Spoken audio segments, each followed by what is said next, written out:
Les huiles essentielles, on en entend parler partout, on les sent. Mais au fond, qu'est-ce qu'il y a vraiment dedans? C'est ce qu'on va voir ensemble. On va essayer de distiller un peu la science derrière ces tout petits flacons pour y voir plus clair. Alors oui, on les trouve partout, que ce soit en aromathérapie, dans les produits de beauté, parfois même en cuisine. Mais la vraie question c'est, qu'est-ce qui se cache là-dedans?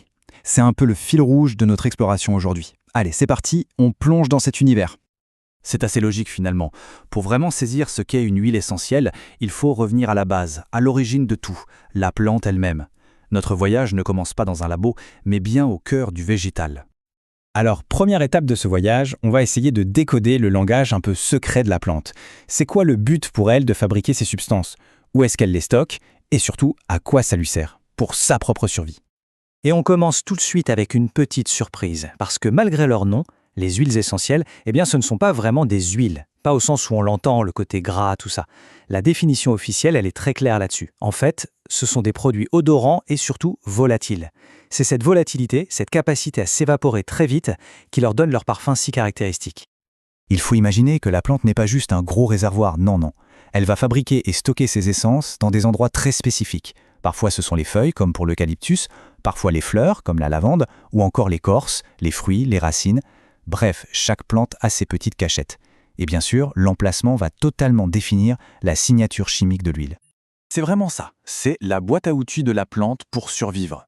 Ces huiles, c'est un peu son arsenal personnel. Elles peuvent servir de bouclier pour repousser les insectes ou les maladies, mais elles peuvent aussi servir de parfum de séduction pour attirer les abeilles et autres pollinisateurs. Et ce n'est pas tout, elles protègent aussi contre les UV. C'est un système de survie complet, super sophistiqué. Ok, petit moment chimie, mais promets, on va faire simple. On peut regrouper la plupart de ces molécules en deux très grandes familles. D'un côté, on a les terpénoïdes, c'est la catégorie la plus vaste. Pensez au linalol qu'on trouve dans la lavande par exemple. De l'autre côté, il y a les composés aromatiques. Eux, leur structure est différente et ça donne souvent des odeurs plus épicées, comme l'ugénol du clou de girofle. Et c'est justement cette composition qui va tout déterminer. Bon, maintenant, on sait un peu mieux à quoi ça sert pour la plante. Mais la question suivante, c'est comment on fait pour récupérer ces trésors? Comment on arrive à capturer la lumière du soleil liquide, comme le dit le titre? C'est là qu'intervient tout l'art de l'extraction. Alors, la méthode numéro 1, la plus connue, c'est la distillation à la vapeur d'eau. Le principe est assez génial de simplicité. Imaginez, on fait passer de la vapeur d'eau à travers les plantes. Cette vapeur, en passant, elle va arracher les petites molécules volatiles de l'huile essentielle. Ensuite, on refroidit tout ça. La vapeur redevient de l'eau, et comme l'huile et l'eau ne se mélangent pas, eh bien l'huile essentielle, plus légère, flotte à la surface, et il n'y a plus qu'à la récupérer.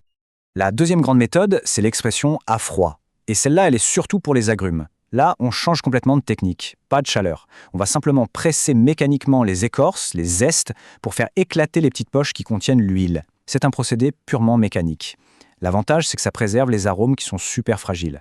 C'est pour ça que les huiles essentielles de citron ou d'orange sentent si incroyablement bon, si fidèlement le fruit frais. Regardez ce chiffre, 15%. C'est énorme, non? Ça veut dire que si on prend un clou de girofle, eh bien 15% de son poids, c'est de l'huile essentielle pure. C'est une concentration absolument dingue. Et ça explique tout. Sa puissance aromatique incroyable et bien sûr ses fameuses propriétés antiseptiques.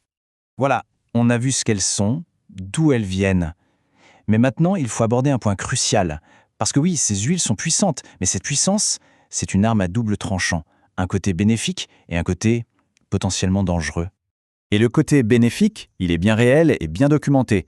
On sait que certaines ont des propriétés incroyables. Pensez au thym ou au titri, de super antiseptiques, à la lavande ou la camomille qui apaise, à l'eucalyptus qui aide à mieux respirer.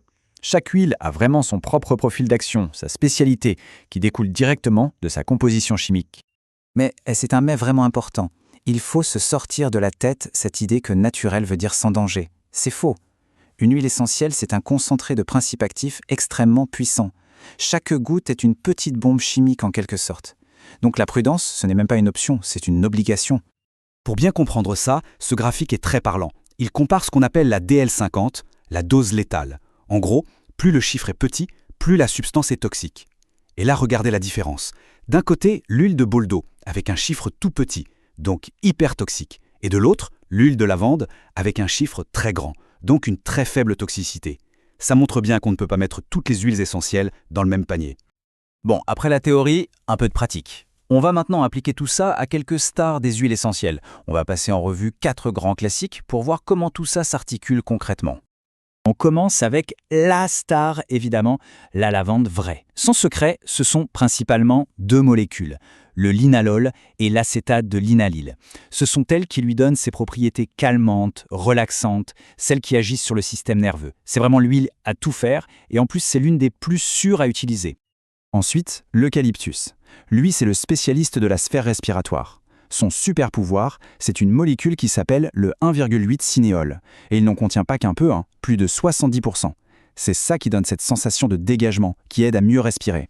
Mais voilà, revers de la médaille, cette puissance la rend contre-indiquée pour les tout-petits. La menthe poivrée, maintenant. On connaît tous cet effet coup de fouet, cette sensation de froid intense quand on la respire. Eh bien ça, c'est le menthol. C'est la molécule star de cette huile. C'est grâce à lui qu'elle est si efficace, par exemple, pour calmer les spasmes digestifs ou certains maux de tête. Mais là encore, prudence. Sa force fait qu'il faut l'éviter chez les bébés. Et pour finir ce tour d'horizon, un autre grand spécialiste, l'arbre à thé, ou titri comme on l'appelle souvent. Sa molécule clé, c'est le terpinène-4-ol. Et c'est ce qui en fait un anti-infectieux à large spectre, absolument redoutable, un vrai champion pour tous les petits soucis de peau. Par contre, c'est vraiment un gardien à utiliser en externe, et avec précaution, car il peut être irritant.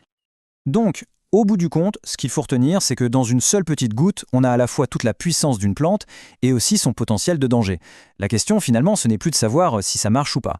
La vraie question, c'est comment allons-nous choisir d'utiliser ce pouvoir immense? Et cette réponse, eh bien, elle nous appartient.